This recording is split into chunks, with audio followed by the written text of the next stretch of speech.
uh, let's quiet down and sit down and get about having a class.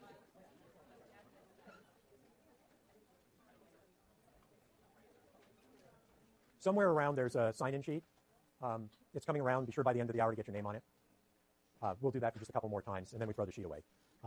I see we're getting down to something like what the room can hold. I hope that's good news for the people who are on the wait list.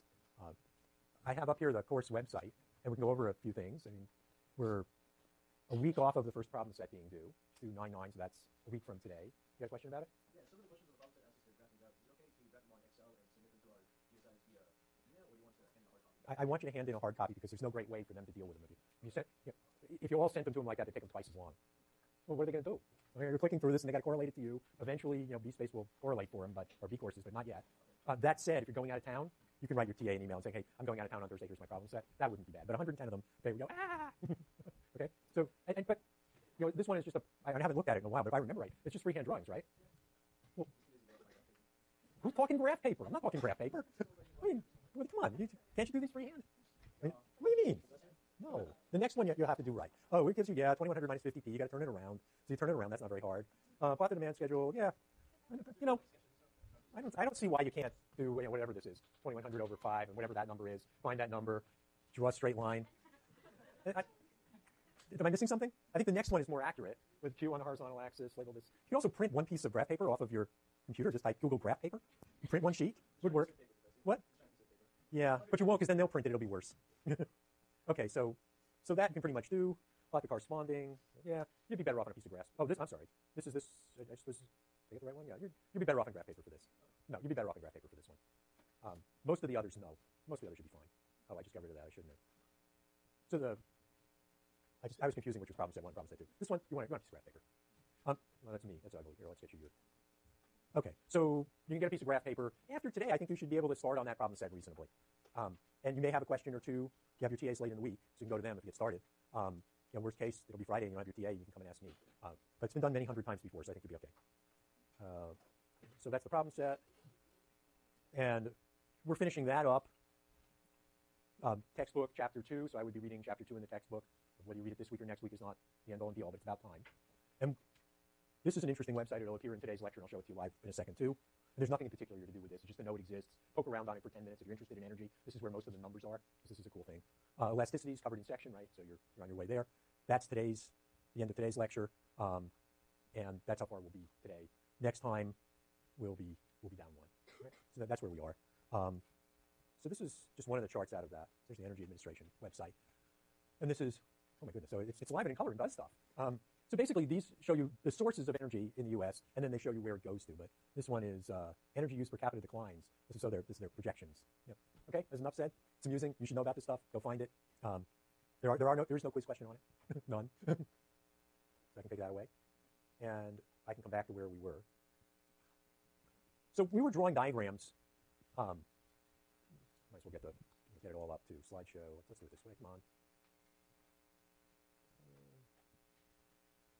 Okay. So we're drawing diagrams in which supply and demand are not equal. Right? That's what we've been doing the last little bit. Suppose price was too high. Suppose price was too low. The classic case for economists is rent control.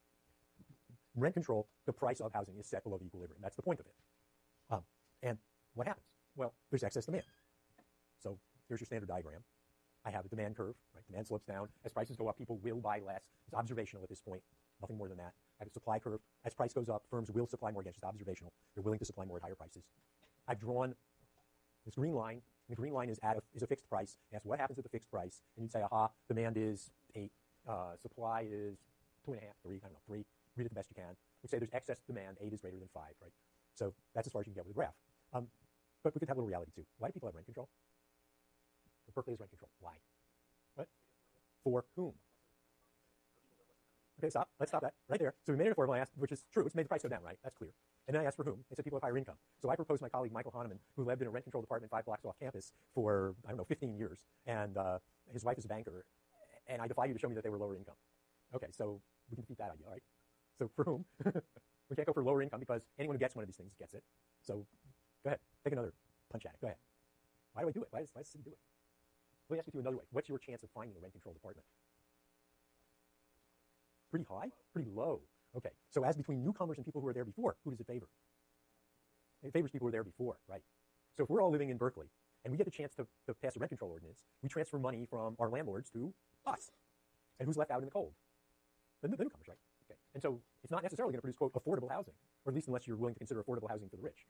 Because as the people stay in their apartments, you know what happens? They get, generally, the first group will get older and they will get richer as they get older. So it's a way of transferring income, which politically could be quite powerful. Does someone else want to add there? And there's a whole ton of hands up before I working very hard. Anyone want to add anything to that? So how does the market get rationed? At any time you have demand greater than supply, you have to decide who gets it. So how does this market get rationed? The first order answer is simple. Who gets rent-controlled apartments? Go ahead, who is it? Maybe. Well, certainly people are there God, and that's that. But now is it the first person who shows up to the apartment? I got an apartment, my tenant went away. Let's say it's going to be rent-controlled. Who am I going to give it to? What? She's going to give it to the guy with the highest credit score. That might work. You got any other ideas? Oh, yeah, absolutely. Absolutely. I'd definitely give it to one of my friends before I give it to one of you. That's clear. What else might I do? What? Why? Right. So we'll tell a little more rent control stories and then we can stop. So my great aunt lived at 57 West 75th, around the corner from the Dakota, where John Lennon was shot. She paid, $400 a month for a two-bedroom apartment, about 1,500 square foot in it, which is the size of a small house. This is one block off Central Park. And I think it was $400 a month. And when someone went to buy that building, they did just what you think. They were on the good side. All they did is they found out the ages of everyone, because the value of the building depended on their age. It's the way rent control worked in New York. When she died, it ceased being rent controlled. So yeah, you don't want any of these long-term tenants, because then if things change and there's vacancy decontrol, they won't benefit. So get them old, ready to pop off. And suppose, just to push it a little further, suppose that you had no scruples or morals whatsoever, and you had a building filled with older people who were paying $400 a month under rent control, and when they left, you could raise it to market rates at $5,000. What would you do? You're all laughing, but what would you do? Yeah? And how would you do that?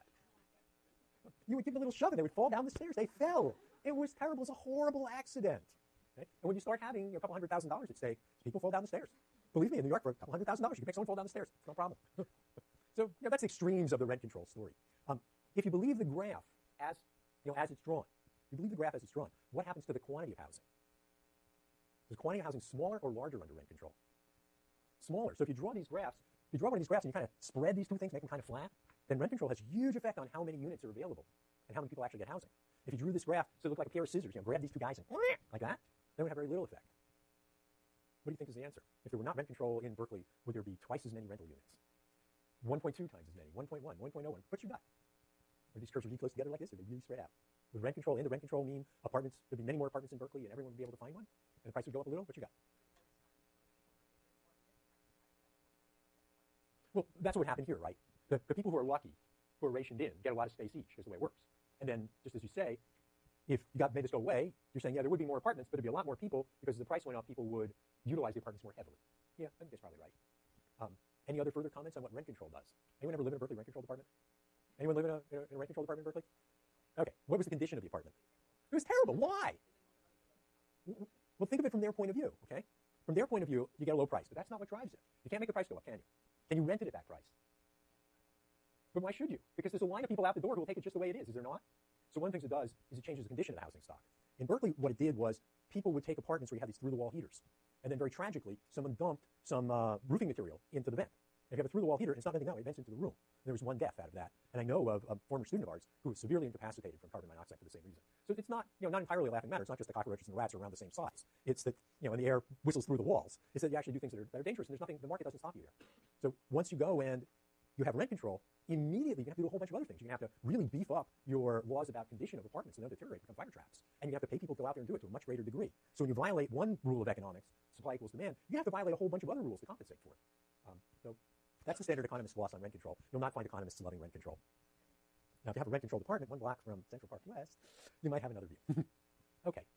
Now we have one last piece of theory out of this lecture, and it's a trick that we use many times. And I'm going to cast it as what I would call Pinhead's view of hunger.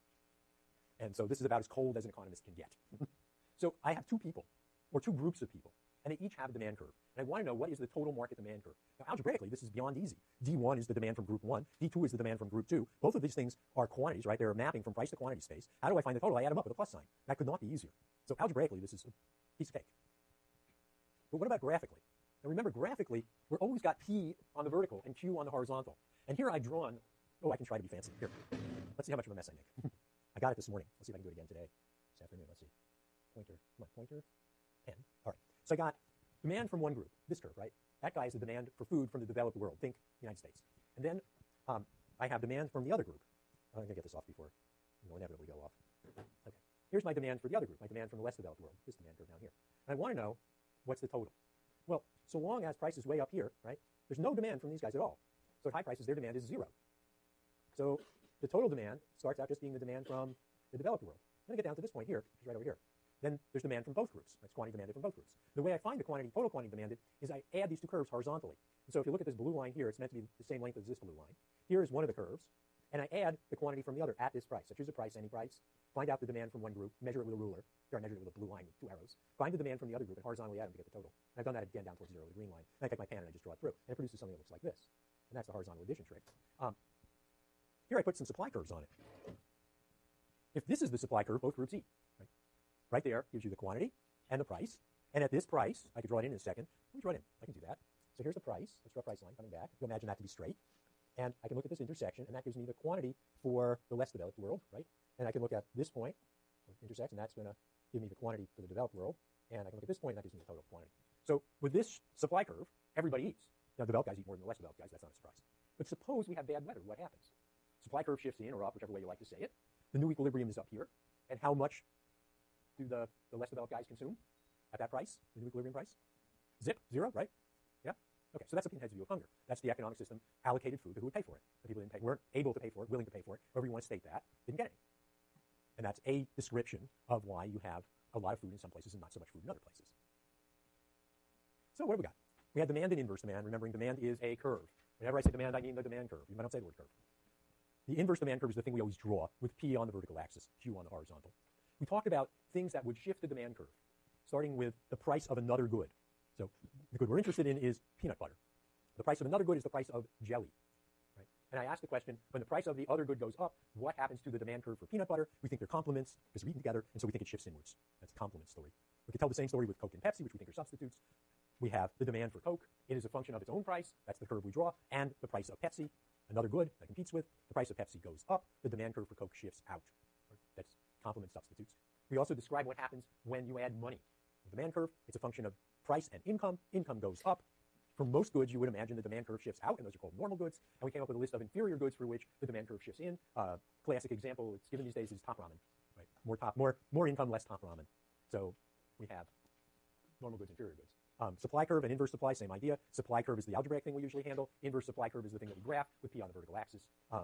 There's a lot of ways to talk about shifts in supply curves. You could, for instance, describe the world supply for food as a function of temperature, and many believe that as temperature goes up, the world supply for food shifts inwards. We have the concept of equilibrium, where the supply and demand curve cross. We can talk about moving one curve and not the other. So, for instance, we have the example of supply equals demand for something. We have a normal good. You add income. The demand curve will shift out. The supply curve does not move anywhere. We see 2 points on the supply curve. We describe it as we've had a movement along the supply curve and a shift in the demand curve. And we have a new equilibrium. And that's roughly what we have. Get rid of the ink. Get rid of this one. And right under it, we have the next one.